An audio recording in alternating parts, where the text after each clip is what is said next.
ଆଉ ସାଙ୍ଗମାନେ ସନ୍ଧ୍ୟାବେଳେ ବସିଥିଲେ ଏକୁଟିଆ ବସି ବସି ବୋର୍ ହେଉଥିଲେ। ଆଜି ତ ସାଙ୍ଗମାନେ ଜାଣିଥିବେ ବର୍ଷା ପାଗ କରିଛି। ଆଉ ବର୍ଷା ପାଗ ଦେଖିକି ଆଉ ଫ୍ରିଜ୍ର ଚିକେନ୍ ଦେଖିକି ମୋର ଇଚ୍ଛା ହେଇଥିଲା ପକୋଡ଼ା ଖାଇବା ପାଇଁ। ସେଥିପାଇଁ ମୁଁ ଚିକେନ୍କୁ କାଢ଼ି ଆଣିଥିଲି ଫ୍ରିଜ୍ରୁ।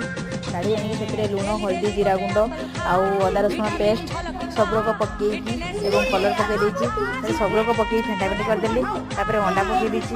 ଅଣ୍ଡା ପକେଇ ସାରିଲା ପରେ ଆମର ଆସିଗଲା କର୍ଣ୍ଣଫ୍ଲାୱାର ବି ପକେଇଦେଲି। ପକେଇକି ଗୋଳାଗୋଳି କରିଦେଇଛି। ତାପରେ ଏବେ କ'ଣ କଲା ଗ୍ୟାସ୍କୁ ଅନ୍ କରିଦେଇଛି। ଗ୍ୟାସ୍ ଅନ୍ କରିଦେଇକି କଡ଼େଇ ବସାଇ ଦେଇଛି। କଡ଼େଇ ଗରମ ହେଲା ପରେ ତେଲ ପକେଇ ଦେଇଛି। ତେଲ ଗରମ ହେଲା ପରେ ଆମର ପକୋଡ଼ା ଛାଣିବା ଷ୍ଟାର୍ଟ ହେଇଯାଇଛି। ଆଉ ସାଙ୍ଗମାନେ ବିଶ୍ୱାସ କରନ୍ତୁ ପକୋଡ଼ା ସନ୍ଧ୍ୟାବେଳେ ଖାଇବାର ଯେଉଁ ମଜା ସେଟା ଅଲଗା ପ୍ରକାର। ଆଉ ଏବେ ଦେଖିପାରୁଥିବେ ପକୋଡ଼ା ବି ଛଣା ହେଇଯାଇଛି। ଆଉ ଚାଲନ୍ତୁ ପକୋଡ଼ା ଖାଇକି କହିବି ଟେଷ୍ଟ କେମିତି ହେଇଛି। ଆଉ ସାଙ୍ଗମାନେ ସତରେ ପକୋଡ଼ା ତ ବହୁତ ହି ଟେଷ୍ଟ ହେଇଛି। ଆଉ ମୁଁ ତ ବର୍ଷା ପକୋଡ଼ାର ମଜା ନେଉଛି। ଆପଣମାନଙ୍କୁ ଯଦି ଭିଡ଼ିଓଟି ଭଲ ଲାଗିଛି ତାହେଲେ ଗୋଟେ ଲାଇକ୍ ନିହାତି କରିବେ। ଟାଟା।